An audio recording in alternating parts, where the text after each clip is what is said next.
The Easter Island enormous statues, they dug deeper and deeper and deeper and found out that the heads that are above the surface are just a tiny part of it.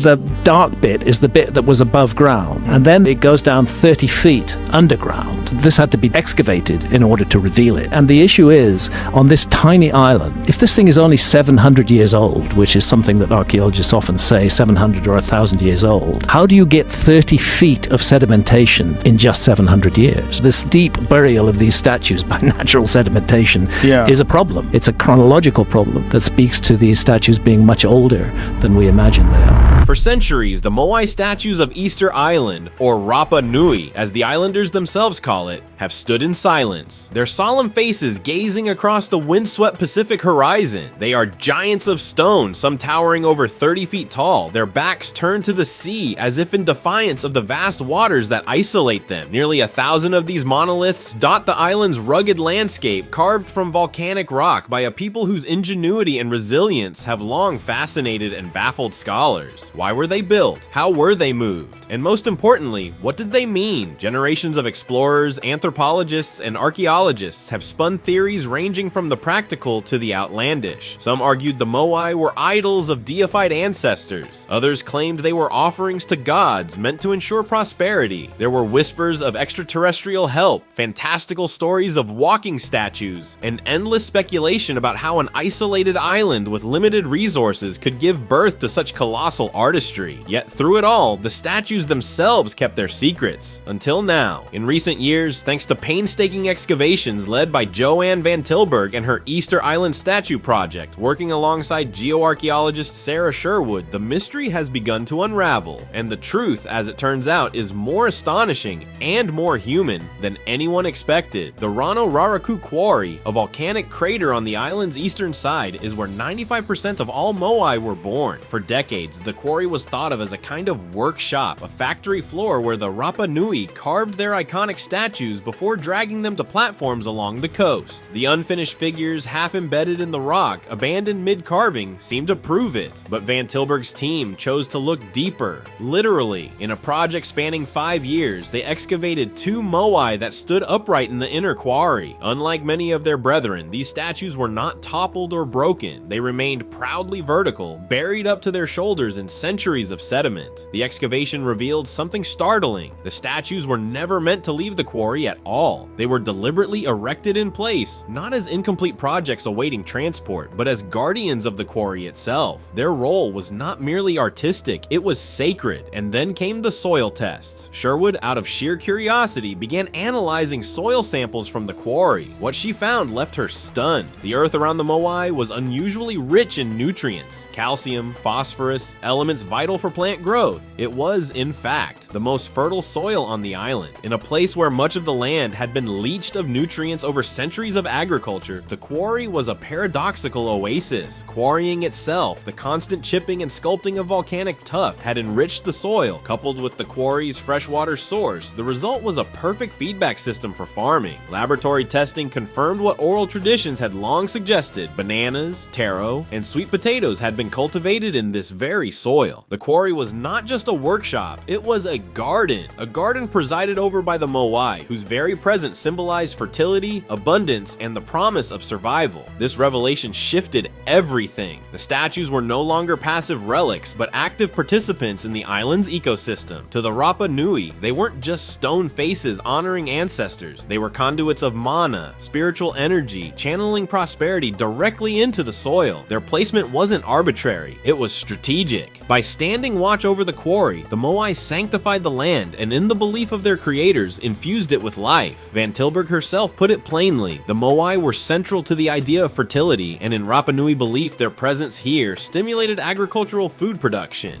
The quarry, once seen as a place of extraction, was in fact a sacred agricultural zone. The Moai ensured not only spiritual protection, but also practical survival. But the surprises didn't end there. Excavations revealed petroglyphs carved onto the backs of some Moai, crescent shapes resembling Polynesian canoes, likely clan symbols marking lineage and ownership. These weren't faceless monuments, but personalized testaments, tied to families and communities. Each Moai was unique, not only in features, but in its its symbolic ties to the people who raised it. And then, of course, came the revelation that stunned the general public. The Moai aren't just heads. For years, popular culture and tourist photographs gave the impression of looming heads sprouting from the earth. But Van Tilburg's excavations exposed full torsos, carved bodies buried by centuries of erosion and sediment. These figures stood complete, from broad shoulders to detailed fingers, hidden underground all along.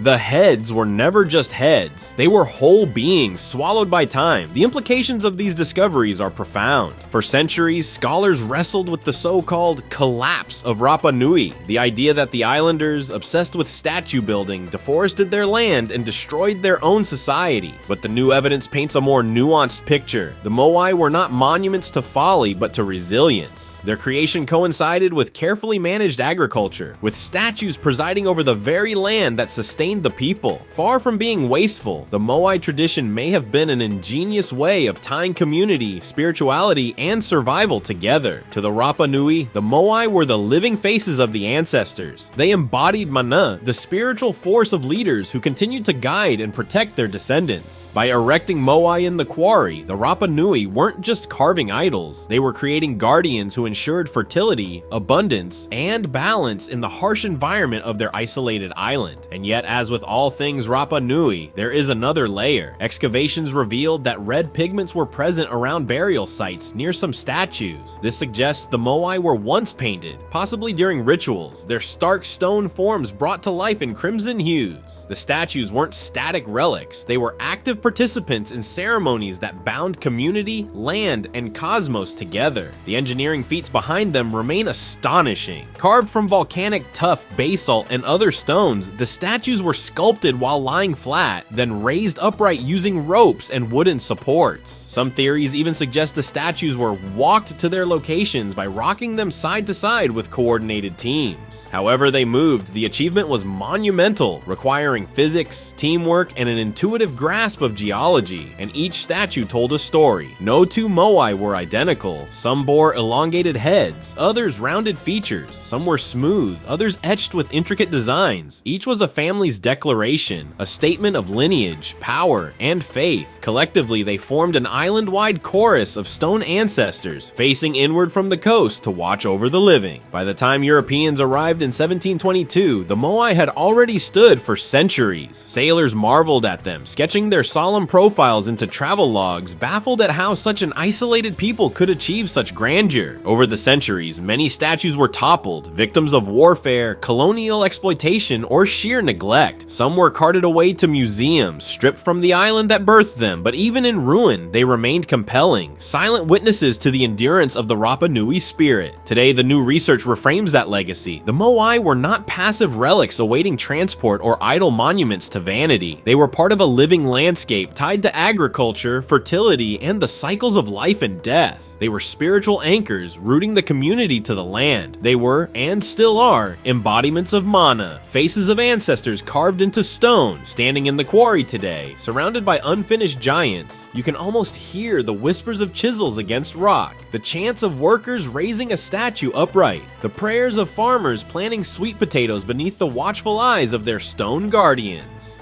The Moai aren't mute. They speak through their presence, their placement, their connection to the soil beneath them.